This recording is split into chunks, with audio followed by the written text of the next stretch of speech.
Kalau memang mau berdebat dan berdiskusi dengan saya, kalian aja jangan di Rabita Alawiyah, tetapi gunakan momentum di UIN Wali Songo itu. Jadi saya kira kalau memang betul untuk mencari kebenaran yang betul-betul untuk berdiskusi, ya saya kira kalau sekelas ormas sekelas Rabita Alawiyah yang sudah ada Kemenkumhamnya, ya punya juga jaringan, ya itu bisalah untuk meminta kepada Menag misalnya Menteri Agama atau Menkumham atau Dinas Pendidikan, Kementerian Pendidikan untuk memfasilitasi diskusi nasab ini dengan santai, dengan ilmiah, dengan berbasis kajian. Assalamualaikum warahmatullahi ta'ala wabarakatuh. Alhamdulillah wassalatu wassalamu ala Rasulillah Sayyidina Muhammad ibn Abdullah wa ala alihi wa sahbihi wa man wala, amma ba'd. Ahiba'il kiram, kita telah sama-sama mengetahui bahwasanya Ar-Rabitatul Alawiyah sebagai wadah resmi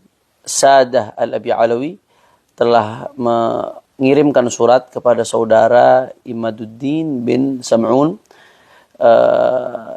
undangan, ajakan untuk berdiskusi, membedah pemikiran Imad bin Sam'un terkait pembatalan nasab Sadah Al-Abi Alawi sebagai dzurriyyah Nabi sallallahu alaihi wasallam pada tanggal 7 September 2024 hari Sabtu di gedung Ar-Rabitatul Alawiyah.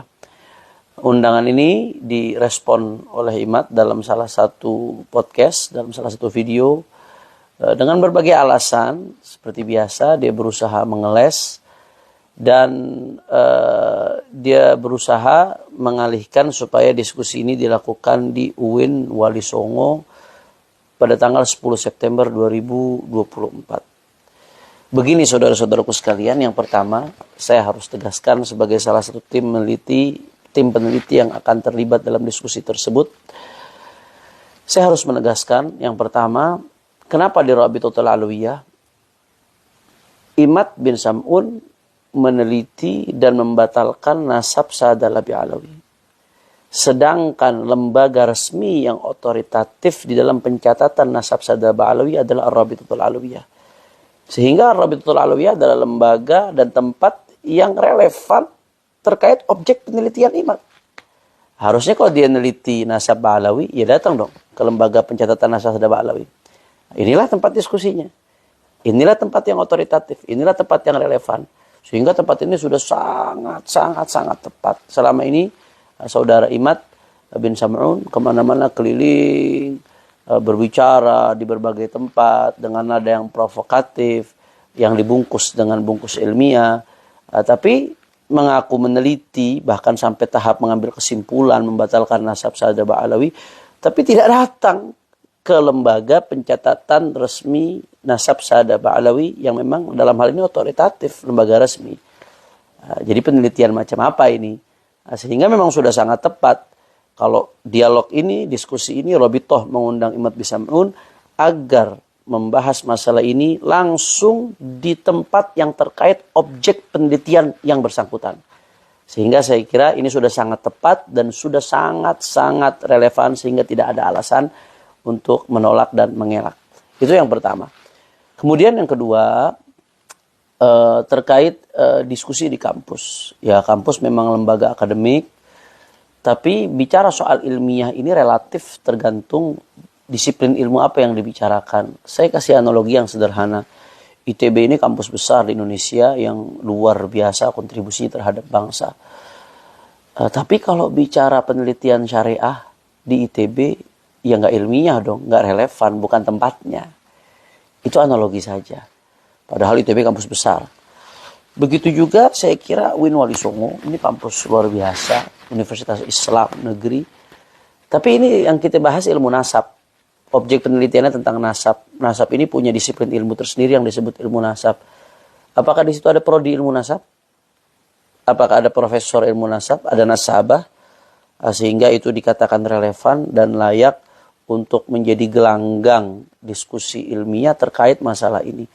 Ya tentunya orang yang alim di satu bidang belum tentu alim di bidang yang lain. Orang yang alim di bidang tafsir misalkan, bisa jadi dia awam di bidang ilmu nasab. Sehingga kalau bicara ilmiah dalam konteks ini ya relatif. Ya kalau mau sekalian mencari tempat yang netral, ilmiah, bicara netral ya, Walaupun sebetulnya Rabitatul Alawiyah sendiri insya Allah akan menjamin daripada keselamatan, aman, kami nggak akan melakukan intimidasi dan lain sebagainya. Insya Allah pulang pergi aman, sehat walafiat biidznillah. Tapi kalau mau bicara lebih jauh lagi terhadap lembaga ilmiah yang relevan dan kompeten dalam masalah ini, ya kalau mau silahkan sekalian di nakobah-nakobah internasional. Nakobah-nakobah internasional yang diakui dunia internasional, yang diakui di negaranya, misalkan yang di dalamnya ada pakar-pakar ilmu nasab, ya, apalagi yang sudah berpengalaman ratusan tahun bergelut dalam bidang nasab, itu baru kompeten, silahkan. Tapi kalau pertanyaan saya di UIN Wali Songo, apakah ada nasabah? Apakah ada profesor ilmu nasab misalkan? Apakah ada lembaga penelitian nasab di dalamnya? Walaupun ya dia lembaga akademik, punya kompetensi dalam bidang ilmu agama di berbagai disiplin ilmu lainnya, tapi spesifik pembahasan ini adalah bidang ilmu nasab, sehingga ilmiah itu sifatnya relatif, tergantung tempat di mana diskusi ini dijalankan, harus sesuai dengan disiplin keilmuan yang sedang kita bahas ini. Sehingga saya kira dalam konteks ini sudah sangat-sangat tepat kalau diskusi diadakan di Rabitatul Alawiyah, karena selama ini yang bersangkutan selalu menantang Rabitatul Alawiyah setiap diajak bicara, selalu menantang Rabitatul Alawiyah setiap diajak diskusi, inginnya dengan Rabitatul Alawiyah. Nah, sekarang Rabito yang mengundang, Rabito saat ini yang mengundang, sehingga nggak ada alasan lagi untuk mengelak dan menghindar, dan ini sudah sangat-sangat relevan karena inilah tempat otoritatif yang berkaitan dengan objek yang sedang diteliti, itu nasab Ba'alawi. Nah, kemudian sedikit saja terakhir, ada yang bertanya kenapa kok harus mengundang beberapa tokoh seperti Bang Haji Roma Irama misalkan. Karena pertanyaan jawabannya simpel, sederhana. Bang Haji Roma Irama sebagai salah satu tokoh bangsa, tokoh nasional yang menyatakan hakul yakin. Beliau sebagai penyanyi dangdut, raja dangdut, menyatakan hakul yakin Ba'alawi nasabnya terputus, bukan sebagai beliau, bukan Ba'alawi bukan dzurriyyah Nabi. Hakul yakin ini kan tingkat keyakinan yang paling tinggi, yang luar biasa. Seperti orang yang mengatakan api panas setelah merasakan panasnya terbakar. Itu hakul yakin tuh. Merasakan api panas setelah merasakan panasnya terbakar. Berarti kan beliau punya pemahaman yang sangat mendalam dalam masalah ini. Punya basis ilmu yang luar biasa kuat, sehingga bisa mengatakan hakul yakin. Nah, karenanya kami undang beliau sebagai salah satu tokoh yang representatif mungkin dari kalangan Imaduddin bin Sam'un dan kawan-kawan. Jadi itu sejauh mana kehakul yakinannya itu ingin kita buktikan, ingin kita gali. Mudah-mudahan insya Allah bermanfaat kepada seluruh umat. Saksikan insya Allah secara live. Nah, kalau ada yang mengatakan ini nggak live, tertutup, terbukanya itu dalam bentuk live. Nah, kalau dari kubu mereka mau bawa media ya silahkan, mau merekam silahkan. Insya Allah saya yakin pasti Robito akan memperbolehkan, karena takut sabotase atau lain dan sebagainya, silahkan mau merekam bawa media silahkan. Tapi kalau ada yang memframing ini tertutup, nggak ada yang menyaksikan, nggak ada yang melihat, ini akan disaksikan secara live. Kenapa kok nggak disaksikan banyak orang secara langsung? Karena nanti kalau rame gaduh, akhirnya diskusinya tidak berjalan khidmat, tidak bisa berjalan dengan ilmiah.